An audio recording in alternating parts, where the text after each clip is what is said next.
Africa टूट रहा है। अफ्रीका का लगभग 1/3 हिस्सा अफ्रीका से अलग हो रहा है। वैसे ही जैसे आज से 10 करोड़ साल पहले भारत अफ्रीका से टूटकर आज के तिब्बत से टकराया था, अब वैसे ही अफ्रीका का ये टुकड़ा भारत से टकराने वाला है। और अगर ऐसा होने वाला है तो यहाँ की जमीन ऊंचे पर्वतों में परिवर्तित हो जाएगी। आसपास की जगहों पर लावा निकलने लगेगा और समय बीतने के साथ साथ ये जगह बर्फ से ढक जाएगी। लेकिन हमारी पृथ्वी के साथ ऐसा क्यों हो रहा है? क्या हम इसे रोक नहीं सकते? आखिर भविष्य में हमारी धरती के साथ क्या होने वाला है? आज से लगभग 4.5 करोड़ साल पहले हमारा पूरा ग्रह पानी से ढका हुआ था। पृथ्वी को बने हुए कुछ ही साल हुए थे, जिसकी वजह से पानी के कुछ ही फुट नीचे लावा उबल रहा था। समय के साथ साथ ये लावा ज्वालामुखी के रूप में बाहर निकलने लगा, जिसकी वजह से पानी के ऊपर छोटे छोटे आइलैंड के रूप में जमीन बनना शुरू हुई। और कुछ लाख साल बाद पूरी पृथ्वी पर कई लाख छोटे छोटे द्वीप निकल चुके थे और अब धीरे धीरे धरती की ऊपरी सतह ठंडी हो रही थी, जिसकी वजह से धरती में दरार होने लगी और इसी वजह से छोटे छोटे द्वीप एक जगह इकट्ठे होने लगे। ये घटना कई लाखों सालों तक हुई। ये द्वीप कई बार इकट्ठा होकर टूटते रहे और कई लाखों सालों बाद ये सारी जमीन एक जगह इकट्ठी हुई, जिसे आज हम पेंजिया महाद्वीप के नाम से जानते हैं।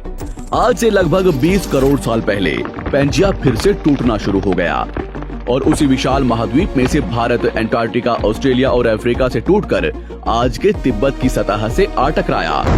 टकराव इतना भयंकर था कि इसकी वजह से तिब्बत की जमीन सिकुड़ गई और जहां टकराव हुआ वहां विशाल हिमालय खड़ा हो गया। आज भी माउंट एवरेस्ट की ऊंचाई बढ़ रही है क्योंकि भारत की जमीन तिब्बत की ओर दबती जा रही है। आज आप जितने भी देश जानते हैं वो करोड़ों सालों पहले एक हुआ करते थे। धीरे धीरे वो अलग हो गए और आज भी हर साल धीरे धीरे अलग हो रहे हैं। और इसका सबसे बड़ा उदाहरण है अफ्रीका का ये हिस्सा, जो 2 हिस्सों में टूट रहा है।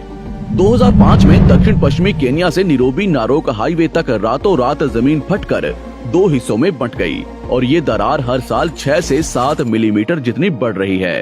अफ्रीका के यहाँ से टूटने का कारण है ये जगह, ये त्रिकोण आकार से दिखने वाला फुद्दू।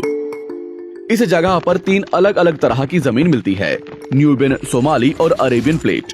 तीनों प्लेट्स के यहाँ जुड़ने की वजह से पूरा त्रिकोण हिस्सा अंदर से निकले लावा की वजह से बना हुआ है, जिसकी वजह से यहाँ हजारों सालों से ज्वालामुखी निकलना आम बात है। यहाँ रहने वाले लोग इस जगह को अपने रहने का ठिकाना मानते हैं, जिस जगह का खुद का ठिकाना नहीं है कि भविष्य में ये रहेगा कि नहीं, क्योंकि ज्वालामुखी से इस तरह का निर्माण होने और हजारों सालों से ज्वालामुखी निकलने की वजह से यहाँ की जमीन पतली और खोखली है। बार बार ज्वालामुखी निकलने की वजह से यहाँ भूकंप आना आम बात है और यही कारण है कि यहाँ की जमीन टूट रही है। भविष्य में दरार बढ़ने पर यहाँ पानी भरने लगेगा और ये पूरा हिस्सा पानी से भर जाएगा और इसकी वजह से अफ्रीका के टूटने की गति बढ़ जाएगी, जिसकी चेतावनी यहाँ खोज करने वाले भूवैज्ञानिक यहाँ स्थित देशों की सरकारों को दे चुके हैं। इससे हमारी पृथ्वी को ये खतरा है कि दरार बढ़ने से ज्वालामुखी और विषैली गैसें निकलेंगी। भूवैज्ञानिक रॉय लिवमोर के मुताबिक सोमाली प्लेट भविष्य में भारत के पश्चिमी हिस्से से टकराएगा और यहाँ मैं भारत का मतलब आज के इंडिया, पाकिस्तान और श्रीलंका से टकराने की बात कर रहा हूँ। तो क्या होगा जब सोमाली प्लेट भारत से टकराएगा? अगर सोमाली प्लेट उसी गति से भारत से टकराता है जिस गति से भारत तिब्बत से टकराया था, तो कई शहर और राज्य तबाह हो जाएंगे। इसका सबसे जल्दी और ज्यादा असर भारत के मुंबई में दिखाई देगा। समुद्री किनारे साल दर साल उठने लगेंगे और भूकंप आम हो जाएंगे। समय के साथ साथ ज्वालामुखी फूटने लगेंगे। धीरे धीरे सोमाली प्लेट गोवा से केरला और श्रीलंका के संपर्क में भी आ चुकी होगी। ऊपरी साइड में द्वारका से सोमनाथ और पाकिस्तान के कराची तक सारे समुद्री किनारे पर्वत में परिवर्तित होने लगेंगे और यहाँ विशाल पर्वत खड़े हो जाएंगे, जिसकी वजह से यहाँ का मौसम ठंडा होने लगेगा और यहाँ भी कश्मीर की तरह बर्फ गिरने लगेगी। बर्फ पिघलने की वजह से आसपास कई सारी नदियां निकलने लगेंगी और आसपास के हिस्से घने जंगलों में परिवर्तित होने लगेंगे। टकराव की वजह से साउथ इंडिया टेढ़ा हो जाएगा। उस वक्त तक आज के नेपाल और भूटान का बहुत बड़ा हिस्सा हिमालय में जा चुका होगा। इस वक्त तक सिर्फ भारत ही नहीं, पूरी दुनिया बदल चुकी होगी। पृथ्वी की सारी जमीन एक जगह इकट्ठा हो चुकी होगी और इसकी वजह से आज के ज्यादातर देशों का वातावरण बदल चुका होगा। आज का पूरा एशिया और ज्यादा उत्तर की तरफ जा चुका होगा।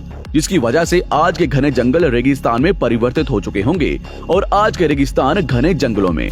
तो इस वीडियो को देखकर दुबई और सऊदी अरब में रहने वाले लोग नाचना शुरू ना करें, क्योंकि अगर पृथ्वी का भविष्य में ऐसा होता भी है तो अफ्रीका के भारत से टकराने और पूरी पृथ्वी की जमीन एक जगह इकट्ठा होने में बहुत साल लगेंगे। इतने की तब तक आपके बाद आने वाली हजारों पीढ़ियां बीत चुकी होंगी। हो सकता है कि हम तब तक एक बहुत विकसित प्रजाति बन चुके हों और हम पृथ्वी के अलावा दूसरे ग्रहों पर भी रहने लगे हों। अफ्रीका के टूटने और भारत से टकराने की थ्योरी रॉय लिवमोर ने 1990 में दी थी, जिसके बाद कई दूसरे भूवैज्ञानिकों ने दूसरी थ्योरी भी बनाई है, जिसके मुताबिक सोमाली प्लेट भारत से नहीं टकराएगी। लेकिन ज्यादातर भूवैज्ञानिकों का मानना है कि धरती की ऊपरी जमीन फिर से एक दूसरे से जुड़ेगी और आज से करोड़ों सालों बाद हमारी पृथ्वी इन चारों में एक जैसी दिखेगी। लेकिन क्या हम इंसान इसे देखने के लिए जिंदा रहेंगे, या क्या भविष्य की धरती पर जीवन पनप या विकसित हो पाएगा? यही एक बहुत बड़ा सवाल है जिसका जवाब हम इंसानों को मिलकर देना है।